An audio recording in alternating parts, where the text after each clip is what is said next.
There's lots of talk about Natalie Reynolds and the beef. Who copies who? What's the situation? No, I've never met that creator. Get ready with me to meet Brooke Monk for the first time ever. I don't copy people's videos. Okay. What are you saying? Like, Brooke Monk's videos? I don't copy your videos. That's Natalie Reynolds, one of the biggest names on TikTok, around and said Brooke copies her, which is bold because the internet has spent almost a year saying the exact opposite. For months, people have been posting split screens, Brooke on one side, Natalie on the other. Same skits, same transitions, stuck to her. You're copying Brooke. You're copying Brooke. You're copying Brooke. Shut up. I can literally just breathe and somebody's still gonna say I'm copying Brooke. You can tell it's getting to her. And honestly, part of that's fair. Because once the internet calls you a copycat, everything you post becomes evidence.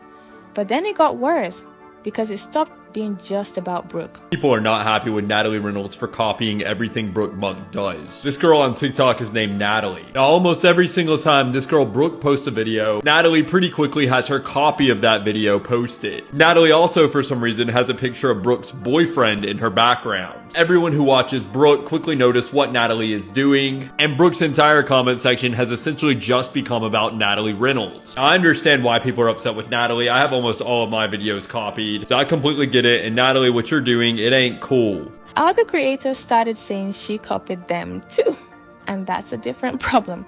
One rival is a petty feud. 3 or 4 people all pointing at you starts to look like a habit. But here's the thing everyone forgot to ask. Why is Brooke Monk the person everyone wants to copy in the first place? And the answer goes back to a video Brooke posted, then deleted. Because before she was the girl everyone copies, she was the girl the whole internet decided to tear apart. Relationship. She's very obviously pretty, with or without makeup. But that didn't stop thousands of people from saying otherwise. The responses split pretty quickly into a few camps. Some people made genuinely good points. What happened to this girl is exactly the reason that makes me afraid to put on makeup on a daily basis, because the girl's face is quite acceptable and pretty.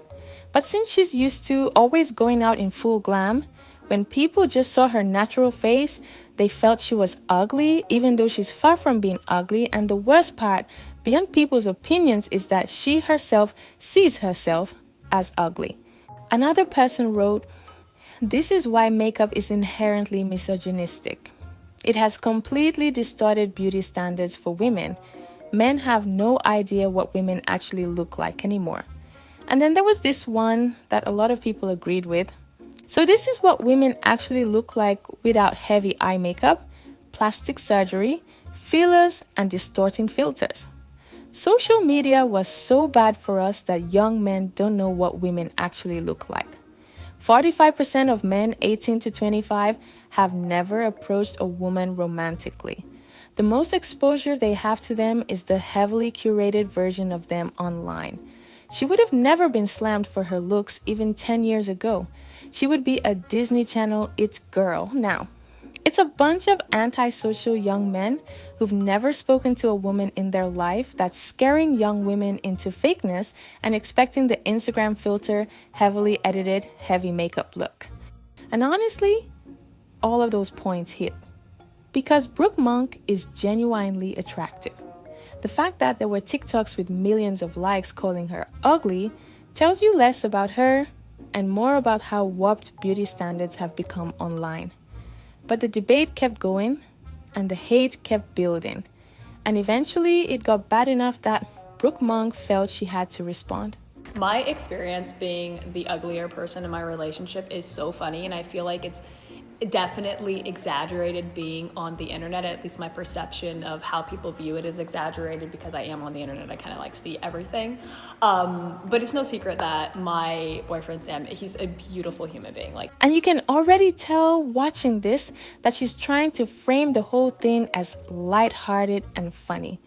But the more she talks, the more you can see that is clearly affecting her way more than she's letting on. But I've always been very aware of that. I clearly like to wear a lot of makeup, like I do myself up, but he's just naturally more beautiful than me. Like, it's not a secret. There's nothing wrong with that. He just is.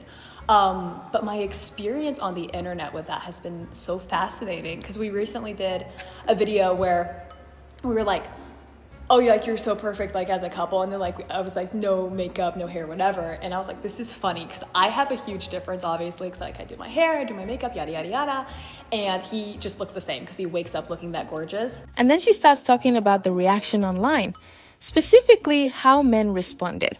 Truth. But the response from people, especially like men, not all men, I'm not calling out all men, but especially men, they get genuinely angry at the fact that Sam is with me and he's better looking than me. Like that ignites some kind of anger in them, which is so fascinating to me, just like as a person. And one thing I have discovered over time and years of being on the internet is that one of the worst things you can do as a woman is not be deemed attractive. It just is what it is. And that part right there is the most important thing she says in the whole video, because she's not wrong.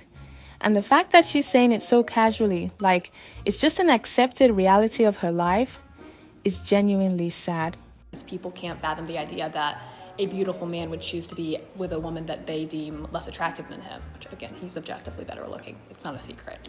I'm like, why? Why is that so peculiar to people? Because I know it's more common, objectively speaking, with like women, beautiful women being with men that are less attractive than them.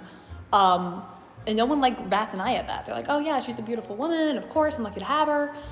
But the other way around, everyone's like, you're a villain and you should be with someone else because you're ugly. Like, that is such an interesting way of thinking. A completely valid point, and delivered so calmly by someone who has clearly had to process a lot of very unfair treatment. And it's not going to change the fact that we're together, and it doesn't change the fact that he loves me and we've been together for years. Like, it's such a non-issue. But it is a fascinating experience as a person to just like be vulnerable and be open and be like, hey, this is just what I look like, whatever. It's not something to obsess over. And have people be genuinely infuriated and like make videos on videos on videos about how, oh, her career's over, she's ugly. What do men want? Do they want women to never show their faces without a filter, without makeup, without anything? You call her ugly when she doesn't have makeup on. And then she puts makeup on and she's pretty, but she's fake. Like, what do you want her to do? Crawl into a hole and die? So that's the full story. The no makeup video, the Twitter explosion, the deleted response, and what it all actually means when you zoom out and look at it honestly. Tell me what you think in the comments. Were the people calling her ugly just chronically online and out of touch? Is the makeup conversation a fair one to have, or is it just another way to put women in an impossible position? And do you think she regrets posting that video, or do you think saying it out loud was actually good for her? Drop it below. I read all of them. Subscribe so you don't miss the next one, and I'll see you then.